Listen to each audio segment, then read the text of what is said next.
ایران نے ابھی اسرائیل اور امریکی فوجی اڈے پر بہت بڑا حملہ کر دیا ہے اور ایران کے اس حملے نے بہت زیادہ نقصان پہنچا دیا ہے اسرائیل کو بھی اور امریکہ کو بھی، اور دونوں کے لیے سب سے بری خبر مانی جا رہی ہے۔ اسرائیل کے حیفا میں جو آئل ریفائنری تھی اس پر ایران نے بیلسٹک میزائل سے حملہ کر دیا ہے اور پوری آئل ریفائنری آگ میں تبدیل ہو گئی ہے۔ کوئی نزدیک جانے کی ہمت نہیں کر رہا ہے۔ وہاں سے آنے والی تصویروں کو، ویڈیوز کو آپ دیکھ سکتے ہیں۔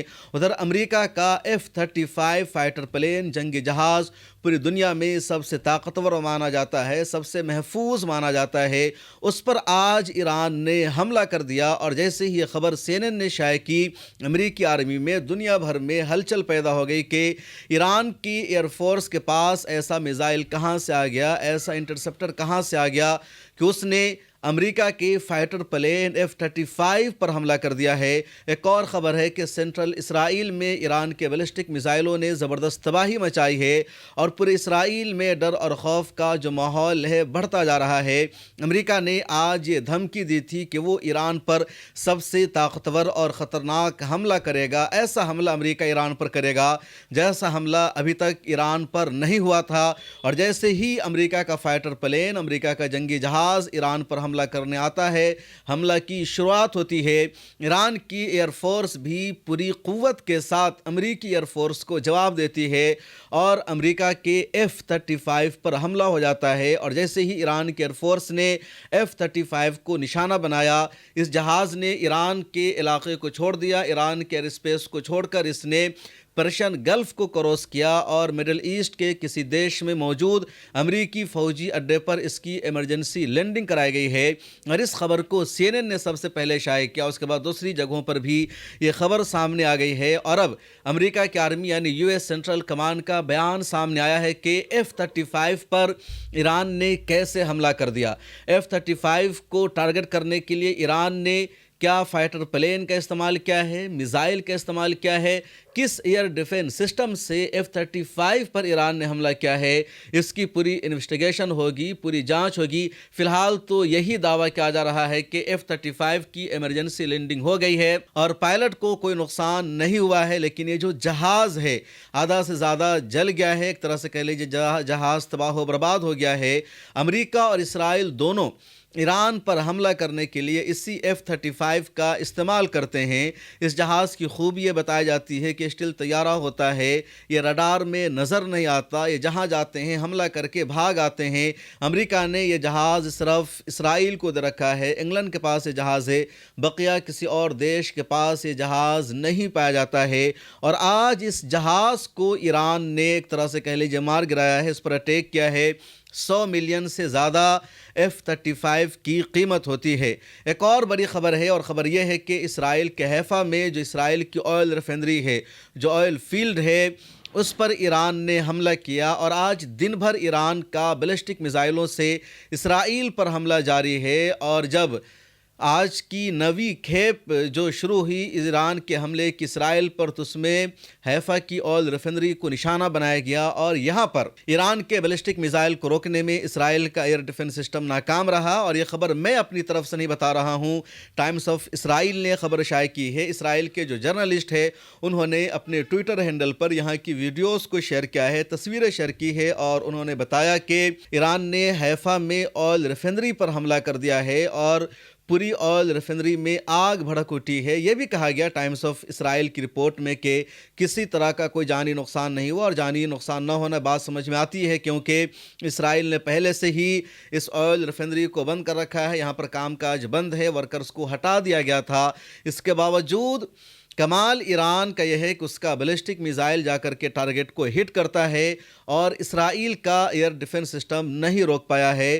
کل اسرائیل نے ایران کے پار ساؤتھ گیس فیلڈ پر حملہ کیا تھا اور یہ اب تک کا ایران پر سب سے بڑا حملہ تھا، اور اس حملے کے بعد ہی ایران نے کہا تھا کہ وہ اس کا بدلہ لے گا اور اسرائیل اور امریکہ کو علاقے میں ایسا نقصان پہنچایا جائے گا جس کو ہمیشہ یاد رکھا جائے گا۔ اس کے بعد ایران نے سب سے پہلے مڈل ایسٹ میں جو گیس فیلڈ ہے اس پر حملہ کیا، قطر میں جو گیس فیسلٹیز ہے، UAE کی جو گیس فیسلٹیز ہے، سعودی عرب میں جو آئل اور گیس فیسلٹیز ہے، اس پر ایران نے خطرناک حملہ کیا اور ان حملوں کے بعد ان عرب دیشوں کا جو غصہ ہے بہت زیادہ بھڑک اٹھا ہے۔ امریکی صدر ڈونلڈ ٹرمپ کو لمبا چوڑا بیان دینا پڑا، اسرائیل کو سمجھانا پڑا کہ تم ایران میں گیس فیسلٹی پر حملے بند کرو۔ ادھر امریکہ کے ڈیفنس منسٹر پیٹ ہیگسٹ نے آ کر کے بیان دیا کہ آج رات امریکہ ایران پر سب سے خطرناک حملہ کرے گا، اور آج کی رات ایران میں جو ہے وہ عید کی رات یعنی رمضان المبارک وہاں مکمل ہو گیا ہے۔ کل ایران میں عید کی نماز ادا کی جائے گی، اور عید کی رات میں امریکہ نے سب سے خطرناک حملے کا اعلان کیا، اور جیسے ہی ایک جہاز نے حملے کی شروعات کی، ایران کی ایئر فورس نے امریکی جہاز کو کھدیڑ دیا، بھگا دیا، اور اسے جا کر کے ایمرجنسی لینڈنگ کرنی پڑی ہے۔ تیسری اہم خبر یہ ہے کہ پرشین گلف میں ایک اور ٹینکر کو آج ایران نے آگ لگا دیا ہے، اس پر حملہ کر دیا ہے، اور یہ ٹینکر قطر کے علاقے میں تھا۔ پرشین گلف کا علاقہ جو قطر کے ساحل سے ملتا ہے، اس علاقے میں امریکہ سے تعلق رکھنے والا کوئی ٹینکر تھا، اس پر ایران نے حملہ کر دیا، اور وہ ٹینکر بھی آگ کی لپیٹ میں آ گیا، وہ ٹینکر بھی پوری طرح سے جل گیا۔ اس کے بعد سینٹرل اسرائیل سے خبر یہ ہے کہ وہاں بھی ایران نے حملہ کیا، اور اس حملے میں کئی عمارتوں میں آگ لگ گئی ہے، کئی عمارتیں زمین دوز ہو گئی ہے۔ ادھر یروشلم سے بھی خبریں سامنے آئی ہے کہ جہاں ایسٹ یروشلم میں ایران کے حملے میں 4 فلسطینیوں کی ہلاکت ہو گئی، ان میں کچھ فلسطینی خواتین بھی ہے۔ ٹائمز آف اسرائیل نے ایک رپورٹ میں یہ دعویٰ کیا کہ اسرائیل کے حملے میں ایرانی نیوی کو بڑا نقصان پہنچایا گیا ہے۔ 4 ایرانی نیوی کا جو میزائل بوٹس تھا، یعنی ایران کی نیوی جو بوٹس پر کشتیوں پر میزائل کو رکھے ہوئی تھی، اور جن میزائلوں کے ذریعے حملہ کیا جاتا ہے ٹینکرز پر یا اسٹیٹ آف ہرمز کا جو کنٹرول سنبھال رکھا ہے ایران کی نیوی نے، تو میزائل بردار بوٹس پر اسرائیل نے حملہ کیا اور دعویٰ کیا ہے 4 کو تباہ کرنے کا۔ ادھر اسٹریٹ آف ہرمز کا مسئلہ بڑھتا جا رہا ہے۔ اب اس وقت 4-5 ملکوں نے مذمت کی ہے، کنڈم کیا ہے کہ ایران کو اسٹریٹ آف ہرمز کو بند نہیں کرنا چاہیے۔ اس میں جاپان، انگلینڈ اور اس طرح کے کچھ اور بڑے ممالک شامل ہیں، لیکن ایران نے صاف کہہ رکھا ہے کہ اسٹریٹ آف ہرمز کو اوپن نہیں کیا جائے گا جب تک ایران نہیں چاہے گا، اور امریکہ پوری کوشش کر رہا ہے، لیکن امریکہ کو ایران کے خلاف اس ایجنڈا میں، اس مشن میں کہیں پر کوئی کامیابی نہیں مل رہی ہے۔ ایک اور خبر ہے، اور یہ خبر صاف بتا رہی ہے کہ امریکہ اسرائیل کے سامنے جھک چکا ہے، سرنڈر کر چکا ہے۔ دراصل تلسی گبارڈ کا کہنا ہے کہ امریکہ اور اسرائیل کا ایجنڈا اور ہدف الگ الگ ہے اس جنگ میں۔ اسرائیل کا ہدف اس جنگ میں ہے ایران کے لیڈرز کو مارنا، ان کو شہید کرنا، ایران میں اسلامک رجیم کو چینج کرنا، اور امریکہ کا ہدف ہے ایران کو نیوکلیئر توانائی سے دور رکھنا، ایران میں جو نیوکلیئر انریچمنٹ پائی جاتی ہے اس کو حاصل کرنا، یہ امریکہ کا ہدف ہے۔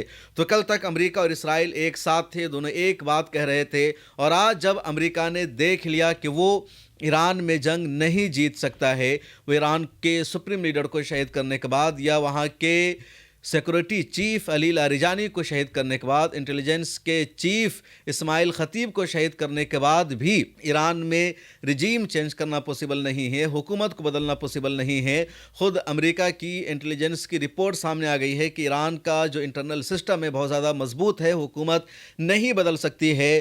تو اب امریکہ نے سیدھے پالا بدل لیا، اور امریکہ کہہ رہا ہے کہ ہمارا ہدف تو صرف ایران میں نیوکلیئر پاور کو ختم کرنا ہے، اس کے علاوہ کچھ بھی نہیں ہے۔ اسرائیل کا ہدف ہے لیڈرز کو مارنا، رجیم چینج کرنا، یا اس پورے علاقے میں افراتفری پیدا کرنا، وہ امریکہ کا ایجنڈا نہیں ہے۔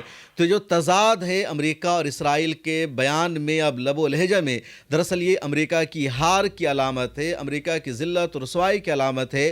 اور میں نے ہمیشہ کہا کہ ایران اس جنگ میں جیت رہا ہے یا ہار رہا ہے، مسئلہ یہ نہیں ہے۔ امریکہ نے ایران پر جو حملہ کیا، اپنے مقصد میں امریکہ کامیاب ہوا یا نہیں ہوا، اور دیکھا جائے تو ایران نے اس جنگ میں امریکہ کو بری طرح پھنسا دیا ہے، اور اب امریکہ پوری دنیا میں ذلیل ہو رہا ہے، رسوا ہو رہا ہے، اس کے پاس نکلنے کا کوئی آپشن نہیں بچا ہے۔ وہ اپنے دشمن چین سے کبھی مدد مانگتا ہے، کبھی یوکرین سے مدد مانگ رہا ہے، کبھی جاپان سے مدد مانگ رہا ہے، کبھی جرمنی سے، انگلینڈ سے، فرانس سے، اور ان سب دیشوں نے ٹرمپ کے لگاتار اصرار کرنے کے بعد آج صرف ایک جوائنٹ اسٹیٹمنٹ جاری کر کے اسٹریٹ آف ہرمز کو بند کرنے کی مذمت کی ہے، اس جنگ میں شریک ہونے کا اعلان نہیں کیا ہے۔ تو امریکہ اس جنگ میں ہار رہا ہے، اور اب تلسی گباٹ کا یہ بیان اسی بات کا ثبوت ہے کہ امریکہ سے زیادہ کوئی اور ذلیل نہیں ہوا ہے۔ اس ویڈیو میں اتنا ہی، مجھے دیجیے اجازت، پھر ملاقات ہوگی۔ امہ سیوا ٹرسٹ نے ملت ٹائمز کے ساتھ مل کر اس سال رمضان میں 1000 سے زیادہ ضرورت مند افراد تک راشن پہنچایا ہے۔ کئی جگہوں پر امہ سیوا ٹرسٹ کی طرف سے افطار کی تقسیم کی گئی ہے۔ غریب اور مستحق افراد کو عیدی کے لیے نقد رقم دی گئی ہے۔ کئی بیمار افراد کے علاج کے لیے مالی مدد فراہم کی گئی ہے۔ ملک کے مختلف علاقوں میں ضرورت مند خاندانوں کی دوسری ضروریات بھی پوری کی گئی ہے۔ دور دراز کے علاقوں میں رہنے والے مستحق افراد تک بھی مالی مدد بھیجی گئی ہے۔ کچھ مستحق طلباء کو اسکالرشپ بھی دی گئی ہے تاکہ وہ اپنی تعلیم جاری رکھ سکے۔ آپ بھی امہ سیوا ٹرسٹ کو اپنی زکوٰۃ اور صدقہ کی رقم دے سکتے ہیں۔ یہ ایک ایسا ادارہ ہے جو مستحق لوگوں تک مدد صحیح انداز میں پہنچا رہا ہے، اور ایسے اداروں کو ہماری بھرپور حمایت ملنی چاہیے۔